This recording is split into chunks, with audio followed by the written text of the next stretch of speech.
Initiating and adjusting invasive ventilatory support.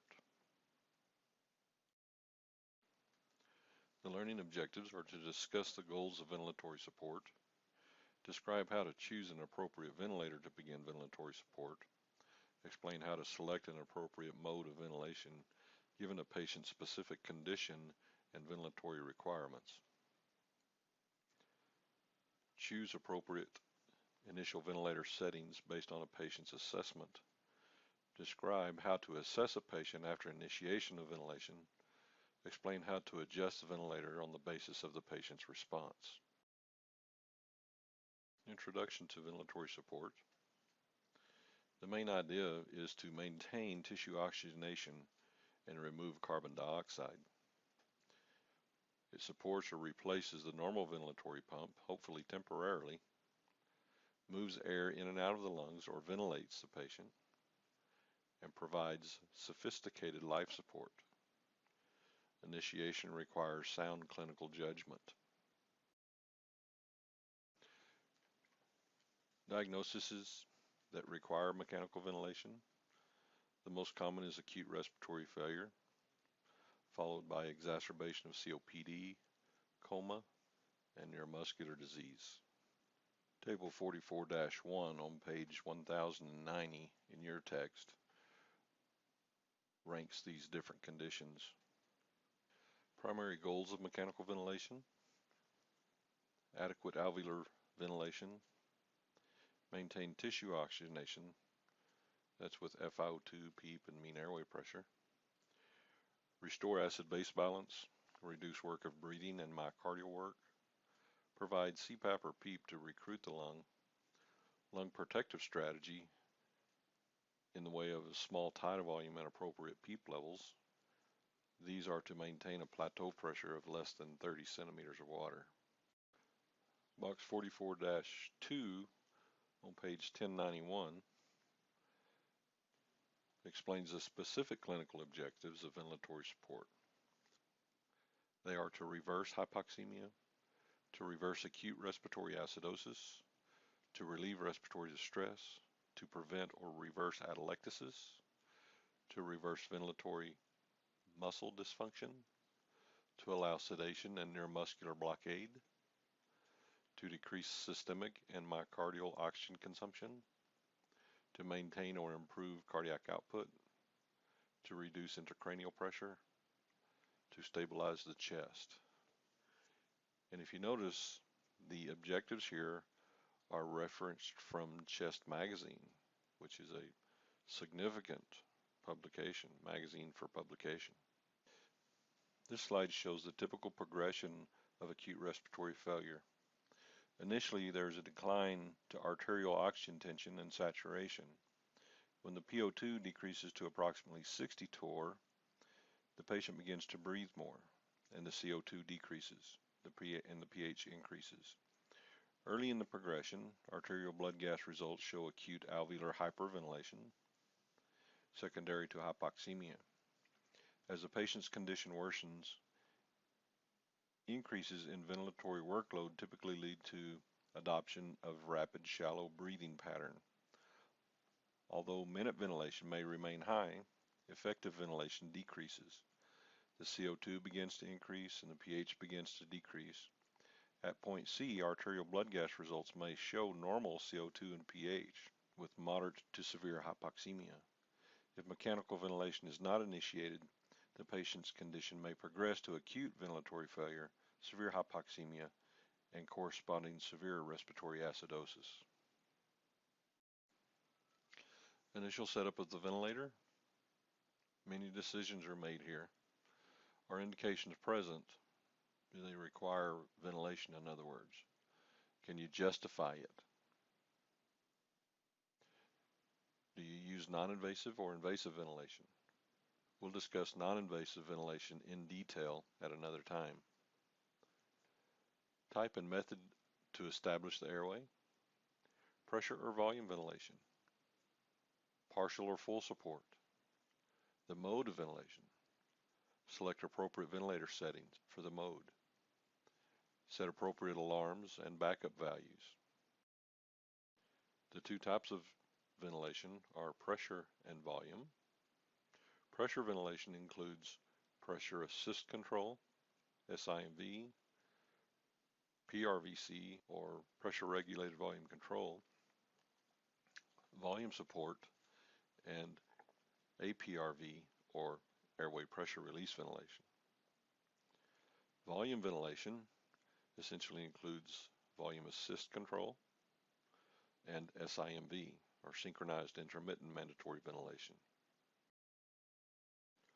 Full versus partial ventilatory support. Basically, full support does not require patient work. Patient is either passive or simply triggers the breath to initiate inspiration, allowing the ventilator to perform the vast majority of work of breathing.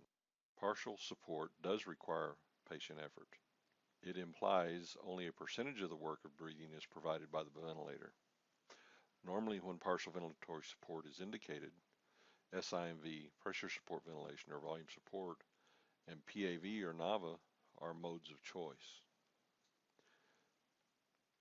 So as we choose full or partial support, remember that at the NBRC, we're going to provide full support for a short period of time, say up to 24 hours, to let the patient recover.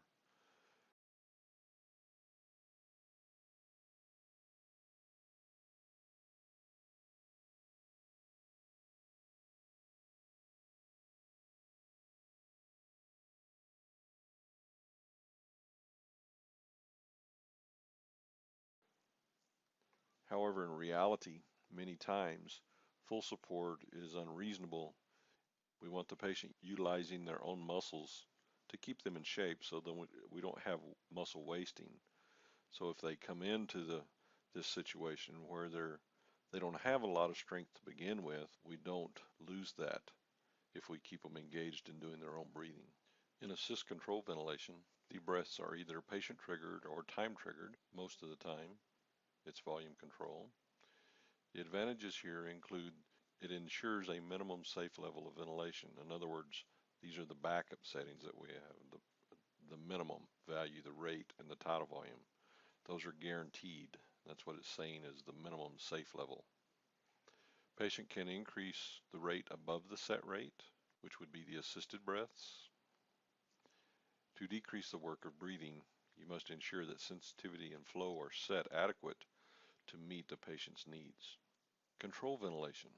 A true control ventilation, the patient cannot trigger the machine, period. And for the most part, this should be avoided. And a lot of the ventilators these days don't have a control mode on them anyway. So what we have to do is we have to create a control situation with paralytics and full support of the ventilator. The advantages here of the control, it eliminates the work of breathing completely. And if you need to use inverse IA ratios, that's the time that you would want to do it. The disadvantages are the need for sedation and possibly the paralytic drugs. Those are becoming more and more unpopular, so probably not going to see the control ventilation. But there is, most of the time we have to create that situation. There's not a button on the machine that says control. Intermittent mandatory ventilation, or IMV. This is a versatile mode that can provide either full support or partial support depending on the rate that's set. It can be used in volume or pressure ventilation, but usually in volume. The machine breaths are time or patient triggered. Pressure support can be used to decrease the work of breathing on the spontaneous breaths. Studies show that SIMV may delay weaning compared to spontaneous breathing trials or pressure support ventilation. Table 44-2 on page 1095 in your text actually explains the advantages and disadvantages of the synchronized intermittent mandatory ventilation. Sedation or paralysis is not required as it is in the control mode.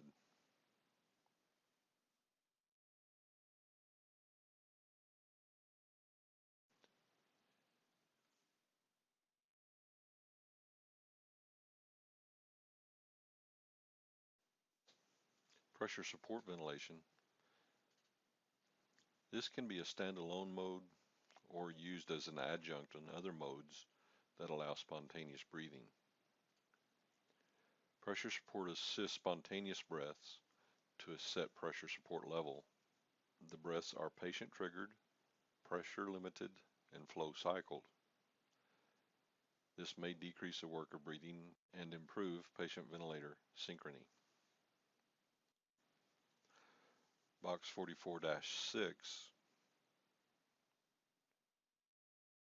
explains how to come up with a pressure support level for your patient. This is page 1096 out of your textbook, box 44-6. This is how to calculate pressure support ventilation needed to overcome the imposed work of breathing during SIMV ventilation.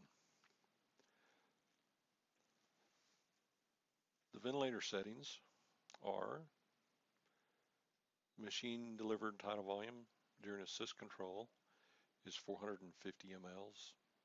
Inspiratory flow rate 50 liters per minute. The flow pattern is a square wave. Peak inspiratory pressure is 25, plateau pressure 23, and the patient's spontaneous inspiratory flow rate of 30 or 0.5 liters per second.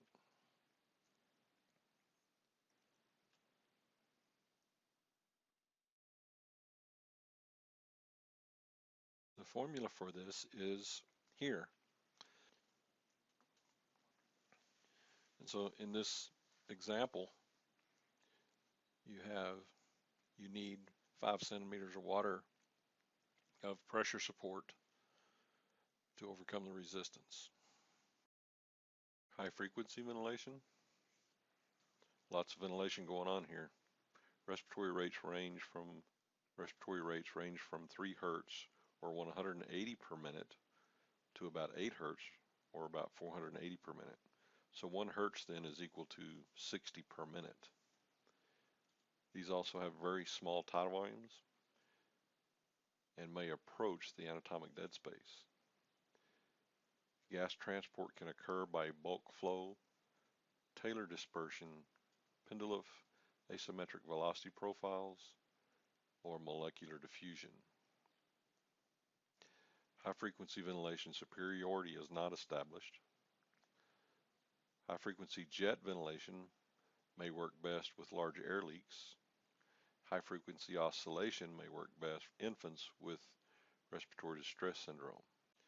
The initial setup for volume control, assist control, or SIMV, the tidal volume and respiratory rate.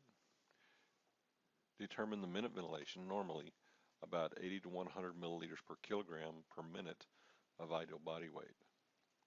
So initially the tidal volume is set between 6 and 8 milliliters per kilogram and a respiratory rate of 12 to 16 according to Egan. However, now the NBRC has changed their respiratory rate requirements and it is now 10 to 16 breaths per minute.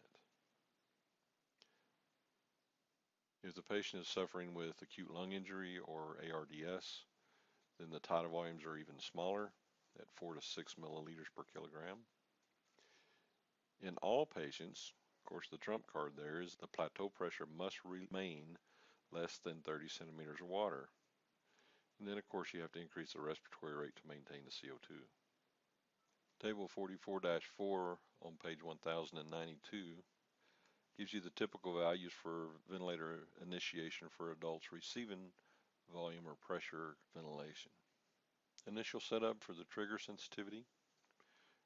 Remember, the sensitivity or the trigger is how much effort is required by the patient to get the machine to deliver the breath. So you set this as least as possible while avoiding auto triggering. So if you get this value too close to 0, they will auto trigger. In other words, then the machine just kicks on repeatedly and you'll be getting, hundreds of breaths per minute. That's auto triggering and we don't want that. The flow trigger is generally more sensitive, however it's more susceptible to leaks and auto triggering. If there is a leak present, you probably want to use pressure triggering. So there are some factors that can prolong the ventilator response time. And so what we're doing here is we're looking at the graphics, right? And we're watching the patient's effort on the graphics. And we want to make sure that for every effort the patient makes, the ventilator responds. This is figure 44-11 on page 1111 in your text. These are airway pressure and flow waveforms during assist control and pressure support ventilation, in which frequent missed triggers are observed. So at each arrow, this is an effort made by the patient to where the ventilator doesn't respond, and this is the way you recognize those. So we got to kind of pay attention to the graphics to make sure every time the patient makes an effort that the ventilator responds. And so this is a table that kind of addresses that. So we want appropriate sensitivity.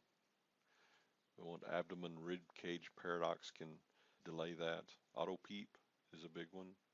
High tubing compliance, high circuit dead space, transducer variability, high bias flow in the circuit if you're using flow triggering, and then some problems with the demand valves on the ventilator itself. This and that of ventilator settings. Most ventilators allow you to set either a flow or an I time, and in some cases that may be an I time percentage, as well as a tidal volume and a respiratory rate.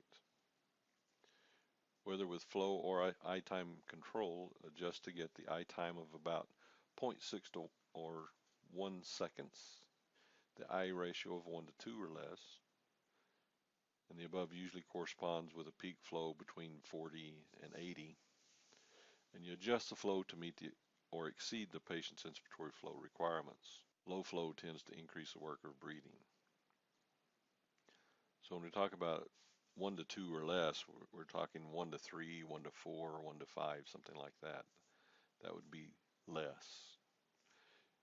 Usually if you don't have any idea of what the patient requires and you're setting a flow rate, about 60 liters a minute is a good place to start.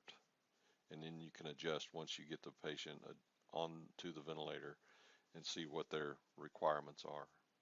Another good way to do that is put them in the pressure support mode. The patient's effort determines the flow.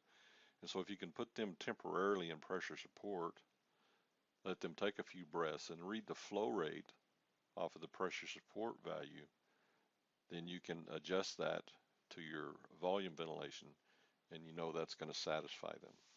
This is figure 44-4 on page 1099. This is a plot of an ideal pressure time volume during volume targeted ventilation on the top. This is a plot of an actual pressure time curve. Dotted line is superimposed on the ideal curve, which on the bottom. The scooped out actual pressure waveform is evident. The green area reflects the work performed by the patient during assisted volume targeted ventilation. This type of actual pressure waveform indicates an inadequate peak inspiratory flow or too lengthy of an inspiratory time. The peak flow should be increased, normally to between 60 and 90 liters per minute, to minimize patient effort during volume limited ventilation. For the flow pattern or the flow waveform, this is pretty much used only during volume control. All the pressure breaths, the flow waveform is decelerating. It's part of the programming in the machine on the pressure breaths. Pressure support ventilation, the breaths are flow cycled at a preset or adjusted about 5% or 85% of the peak flow. And so some of these are adjustable, and some of them are set by the manufacturer, and you can't change them. But usually in the neighborhood of about 25% of peak flow, the cycling occurs, and that seems to be pretty comfortable for the patient. Here's some of the different flow waveforms.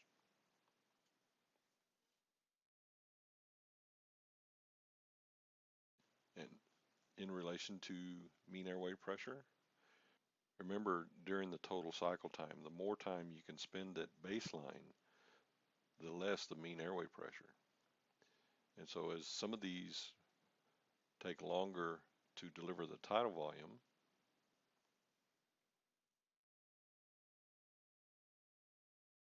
the tidal volume is the inspiratory time multiplied by the average flow rate. That gives you your tidal volume. So for example,